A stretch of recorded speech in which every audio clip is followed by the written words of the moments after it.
ನಮಸ್ಕಾರ, ನಾನು ನಾಗರಾಜ್ ಸಿದ್ದರ್ ಶೆಟ್ ಅಂತ. ಈಗಾಗಲೇ ಉತ್ತರ ಕನ್ನಡ ಜಿಲ್ಲೆಯ ಕುಮಟಾ ತಾಲೂಕಿನಿಂದ ಮಾತಾಡ್ತಿರೋದು. ವಿಷಯ ಏನಂದರೆ, ಈಗಾಗಲೇ ನಾನು ಹೇಳಿಕೊಂಡಿರೋ ವಿಷಯ ಏನಂದರೆ, ಈಗಾಗಲೇ ರಾಮಾಯಣ ಹಾಗೂ ಮಹಾಭಾರತದ ಮಹಾನ್ ಗ್ರಂಥಗಳ ಬಗ್ಗೆ ಹೇಳ್ತಾ ಇದ್ದೀನಿ ತಮಗೆ. ಯಾಕಂತ ಕೇಳಿದ್ರೆ, ಈಗಾಗಲೇ ನೋಡಿ, ಮಹಾಭಾರತದಲ್ಲಾಗಿರ್ಬೋದು, ರಾಮಾಯಣದಲ್ಲಾಗಿರ್ಬೋದು, ಹೇಳಿರುವಂಥ ಸಂದೇಶಗಳು ಕೆಲವೊಂದು ಕಡೆ ಬೋಧನೆ ಆಗ್ತಾ ಇರ್ತದೆ. ಬೋಧನೆ ಆಗುವಂಥದ್ದು ಯಾವ ರೀತಿ ಅಂತ ಕೇಳಿದ್ರೆ, ಇದ್ದದ್ದು ಸತ್ಯಾಂಶವನ್ನೇ ಹೇಳೋದಿಲ್ಲ ಅವರು. ಅವ್ರಿಗೆ ಬೇಕಾದ ತಕ್ಕಂತೆ ಯಾವುದೋ ಒಂದು ಸಣ್ಣ ವಿಷಯನ ಟಾಪಿಕ್ ಇಟ್ಕೊಂಡು ಅದೇ ಒಂದು ಹೈಲೈಟ್ ಮಾಡಿಬಿಟ್ಟು ಕ್ಯಾಸೆಟ್ ಕ್ಲೋಸ್ ಮಾಡಿಬಿಡ್ತಾರೆ. ಯಾಕಂತ ಕೇಳಿದ್ರೆ, ಅಲ್ಲಿ ಒಂದು ಮಹಾಭಾರತದಲ್ಲಿ, ರಾಮಾಯಣದಲ್ಲಿ ನಾವು ಕೃಷ್ಣನಾಗಿರ್ಬೋದು, ರಾಮನ್ನ ಒಳ್ಳೆ ಸಂದೇಶಗಳು ಅವ್ರು ಯಾವ ರೀತಿ ಮುಂದೆ ಬಂದಿದ್ರು ಅದನ್ನು ಕೂಡ ಎಲ್ಲ ವಿಶ್ಲೇಷಣೆ ಮಾಡೋದಿಲ್ಲ.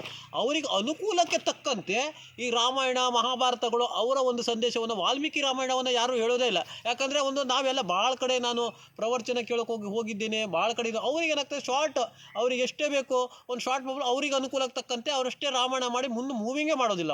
ಅವರ ಶಾರ್ಟ್ ಮೊಬೈಲ್ ಇದರಲ್ಲಿ ಅಲ್ಲೇ ಎಂಡ್ ಮಾಡಿಬಿಡ್ತಾರೆ.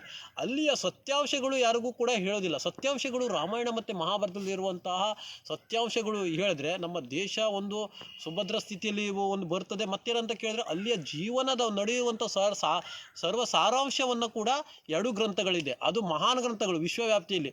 ಅದರಂತೆ ಹೊರಗಿನ ದೇಶದವ್ರು ನಡೀತಾ ಇದ್ದಾರೆ, ನಮ್ಮ ದೇಶದವ್ರು ನಡೀತಾ ಇಲ್ಲ. ಆ ಒಂದು ನಿಟ್ಟಿನಲ್ಲಿ ಕೆಲವೊಂದು ಜನ ದಿಕ್ಕು ತಪ್ಪಿಸುವಂಥವ್ರು, ಮೈಂಡ್ ಡೈವರ್ಟ್ ಮಾಡುವಂಥವ್ರು, ಅದೆಲ್ಲ ಕೂಡ ಇದು ಆಗ್ತಾಯಿದೆ. ಯಾಕಂತ ಕೇಳಿದ್ರೆ, ನೀವು ದಿಕ್ಕು ತಪ್ಪಬಾರ್ದು, ಮೈಂಡು ಕೂಡ ಡೈವರ್ಟ್ ಆಗಬಾರ್ದು. ನೀವು ಅದನ್ನು ಸಂಪೂರ್ಣ ಅರ್ಥೈಸಿಕೊಂಡು, ನಮ್ಮ ಮಹಾನ್ ಗ್ರಂಥಗಳು ರಾಮಾಯಣ ಮಹಾಭಾರತ ಅರ್ಥೈಸಿಕೊಂಡು ಅದರಂತೆ ನಡೆದ್ರೆ ಬದುಕು ಸುಗಮವಾಗಿ ಸಾಗ್ತದೆ. ಆ ಒಂದು ನಿಟ್ಟಿನಲ್ಲಿ ನಾನು ನಿಮಗೆ ಹೇಳ್ತಾ ಇದ್ದೀನಿ.